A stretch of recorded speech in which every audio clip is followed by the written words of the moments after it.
Anthony Andaluz, lead guitar, lead vocals. I am James Hargrove. I play the bass guitar. I won't forget my name this time. Hi, my name's Animal Johns. I play drums.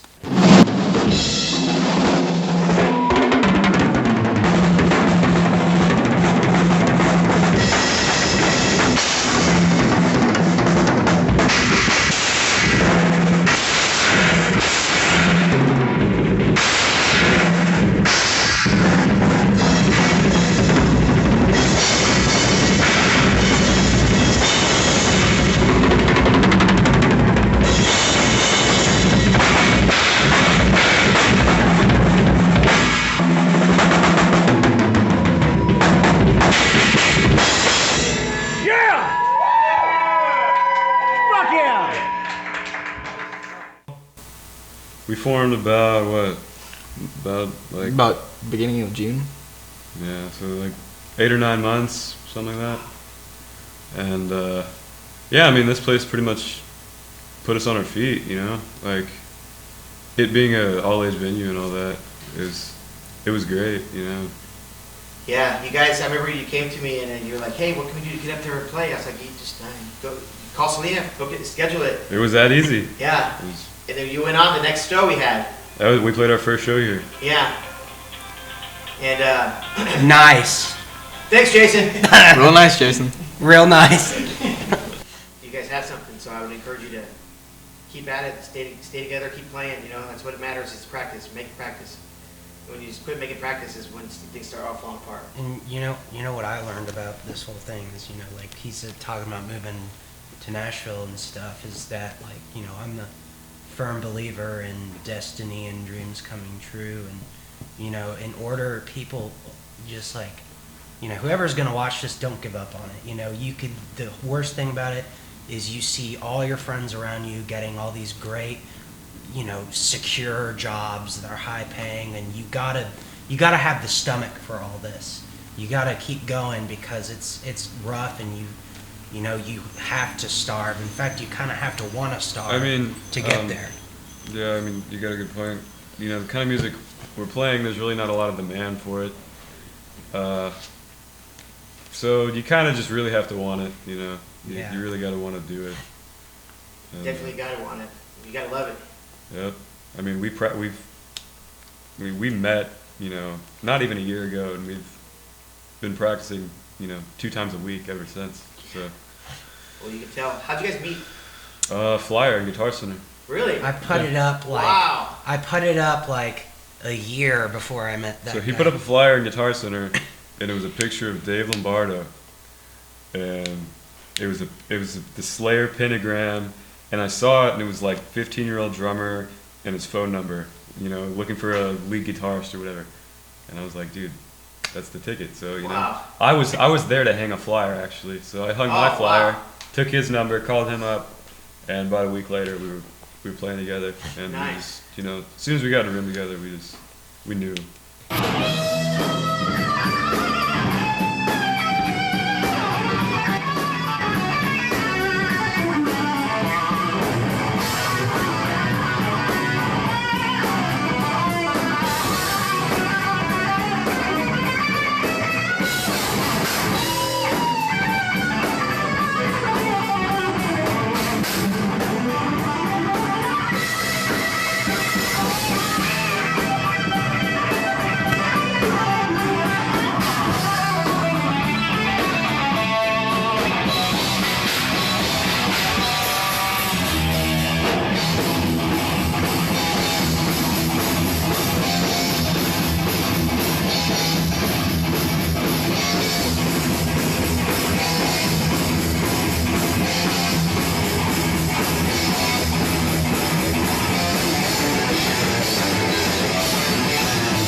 Yeah, but I mean, it's all a family here, you know. It's like we really haven't known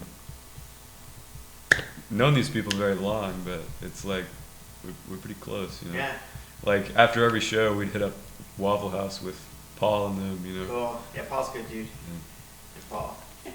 No, yeah. Dude, he was telling me when they were at Waffle House one time, Paul looked over at him and, you know, hey, go over that girl over there, whip out your V and go, wah, wah, wah, wah.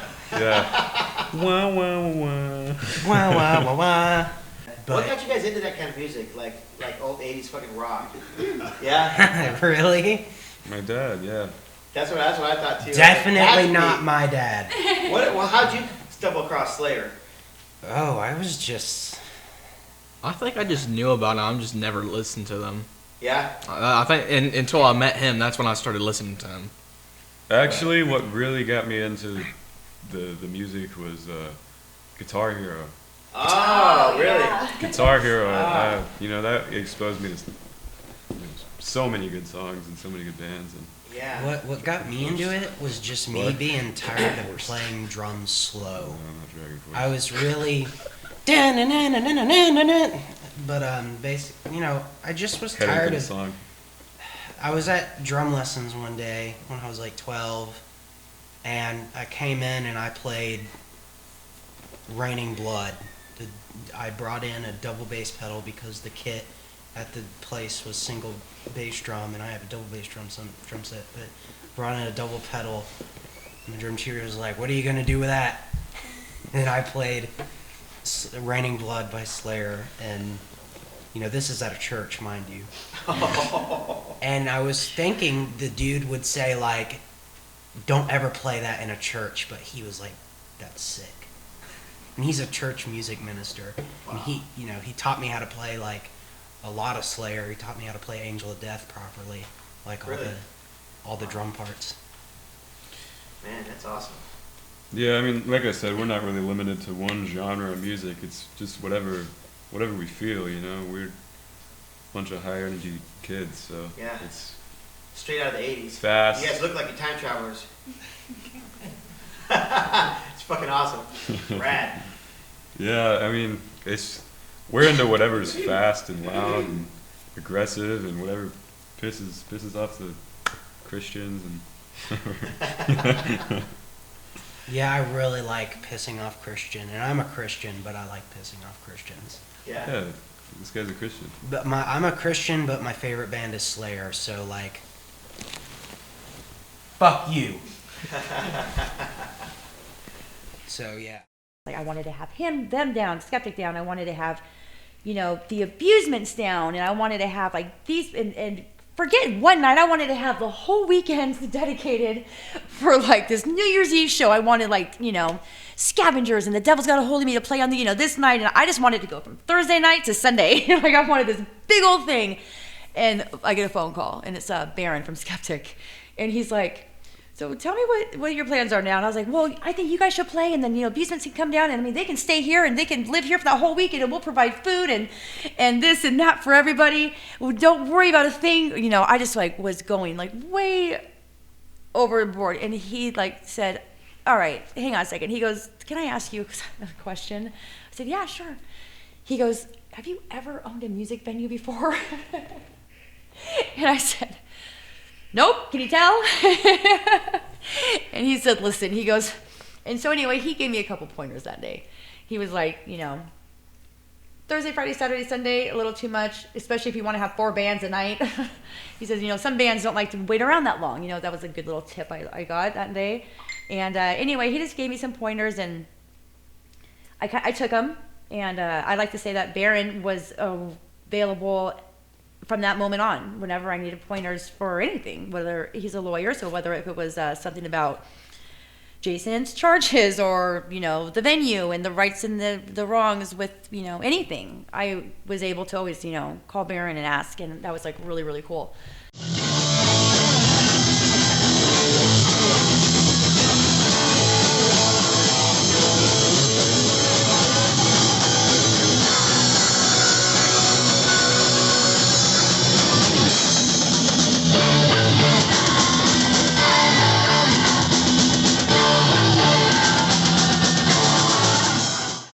We have kind of a rotating cast just for people having things that they have to do and whatnot. So there's actually a couple more out there who couldn't make it tonight, but we, you just never know who you're going to get with us.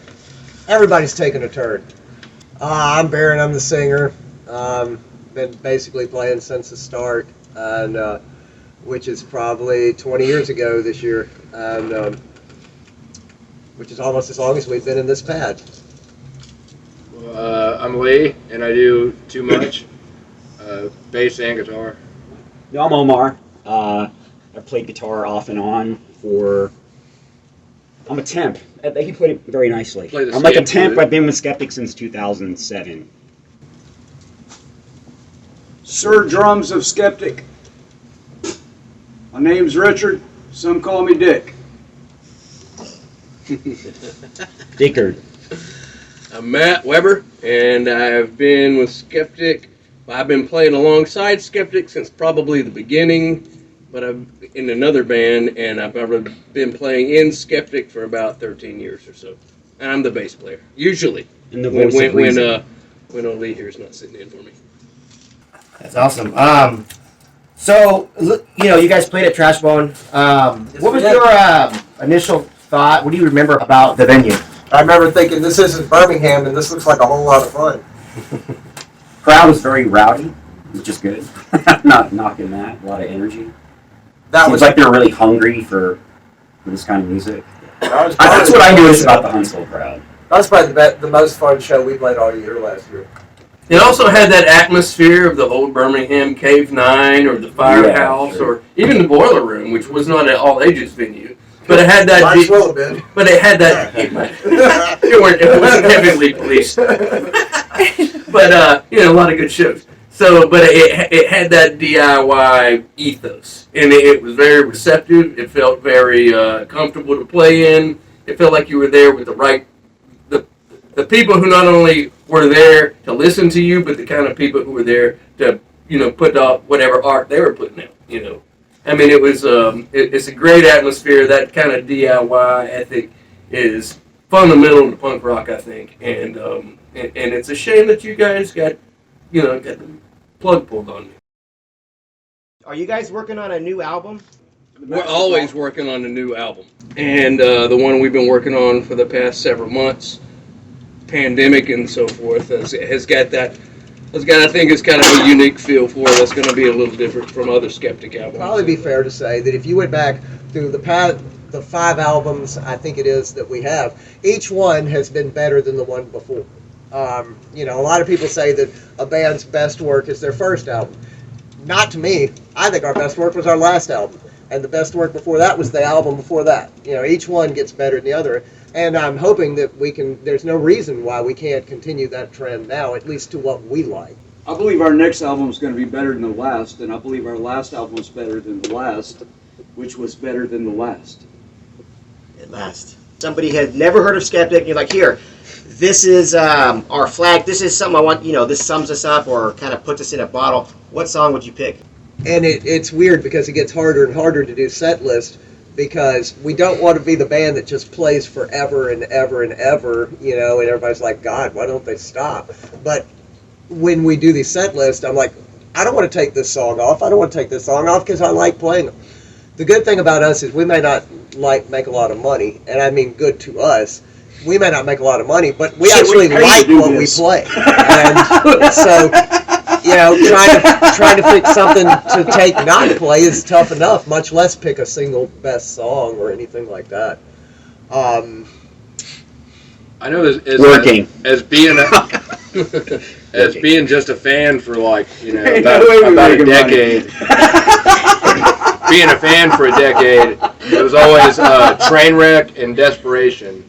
Oh, Or like the two, you're gonna hear when you go see Skeptic. Well, anniversary. Before I joined the band, one of their EPs was called Against the Wall. Was it EP or LP? No, that was an album. That was an album. But it was also recorded Title twice. track, Against the Wall. They wrote it before I ever came on the band.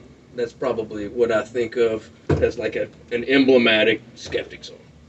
How old were you when you first saw it? Did you see Skeptic when you were? Yeah, I mean, as long as I was old enough to get to the neck, There you go. Now he's a Yeah. member. That's how long Yeah. he's been around. He's 10 in years. the I already knew audience at some Skeptic point. before then, but the first time I saw Yeah. Skeptic was definitely at the Nick. I think with Reagan Youth. Yeah. If you were a bun in the oven when we first started playing, you'd be about drinking age next year. So Yeah, that's true. There you go. Yeah. There it is. Y'all started. I was 11. It was 2001, Yeah, right? that's great. It's 2001. Yeah. I was 11. Right. That's awesome. He's just I a turned 31. baby. I turned 31 on Saturday. You're such a bad influence There's on a him. big age difference in a lot of the members. It's a good thing we're in a band relationship I'm and not David. a dating relationship. What do you think is the coolest fucking spot you guys have played in your life at Skeptic here? Here in Birmingham? In a mental institution. In a mental institution, right? I wasn't there. That was, yes. I think I was actually resident there when you guys were. We played it. I wasn't here for that show. We played at Bryce like 12 or 13 years ago when Bryce was still open outside of Tuscaloosa for one of their Halloween shows that they did just for the people who were staying there and the doctors. And to this day, one of the biggest regrets is that we were not able to get footage from it because it truly was a magical show. It was truly magical. It was a bummer that we couldn't advertise it or like they How'd would that not come to even be? allow us to take pictures in front of the building. Unlike a lot of bands, we did not stop playing last year. We did not play as much, but we did not stop playing completely. Some people like that, some people won't, but it is what it is. We played illegally. When they said we could not, we did it anyways. In any event, You must stay home. Edit, cut. No, we would. It's like a So year we're all ago. like A year ago, the four of incognito, us we're all in here, like, Right. waiting to get shut down every day. We had to like park on the side, you know, like hide disobeyed. secretive, and well, we never stopped. we didn't do anything illegal, but you know, if you can't play in one place, you can play in another. And as far as I know, we never heard about anybody coming away from one of our shows sick or anything like that. That's not to say it didn't happen, but we never heard about it. If you were to like compare Birmingham to Huntsville, it's to some degree a night and day difference because just the number of bands in Huntsville versus Birmingham. On a good day in Birmingham, you might have 3 bands for a city of 1 million people if you count the suburbs. But you go up to Huntsville and you've got like 10. And, you know, Huntsville just kind of is a little more laid back than Birmingham can Shit. be. And, Tell them about bench warmers when they they pulled the plug on us and it ended up in a brawl, and I'm sitting here thinking, okay, I got to get my drums out of here. Well, I'll tell him, Barry. well, we played at bench warmers, and there was a brawl. And Richie decided, hey, I've got to get my drums out of here. Well, we have a lot of fun in Huntsville. We always have. Huntsville. Yeah, Huntsville's always a blast. Yeah.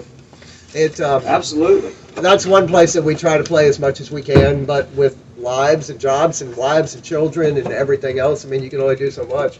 But Huntsville is one place we always like to I'll go. tell you this, nothing's more satisfying than making that pain in the ass road trip and people are there and you're like, this is why I did this. People are there. Yeah, and it's just like, yes, let's fucking do this. Yeah, Hell absolutely. yeah. It is a bit of a It trip. makes it all worthwhile, man. Hell yeah.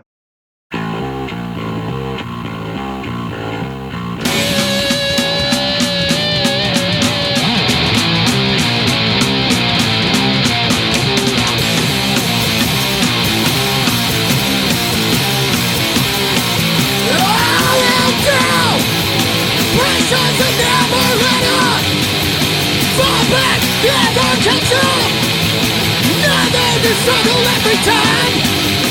Nothing else gets in the other line. But to the point where you break, it's unsafe more than you take. No right, no stand, no lie, no voice, no word, no choice, no serve, no chance. No right, no stand, no lie, no voice, no word. You testify, they decide again.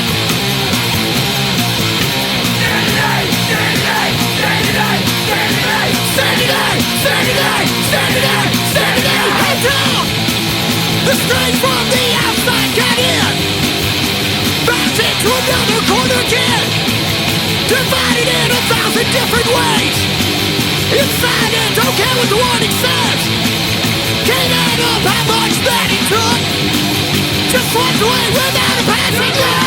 No right, no sin, no sign, no voice, no word, no choice, no start, no sin, no right, no sin, no sign, no voice, no word. You justify and they decide again. Saturday, Saturday, Saturday, Saturday, Saturday, Saturday, Saturday, Saturday.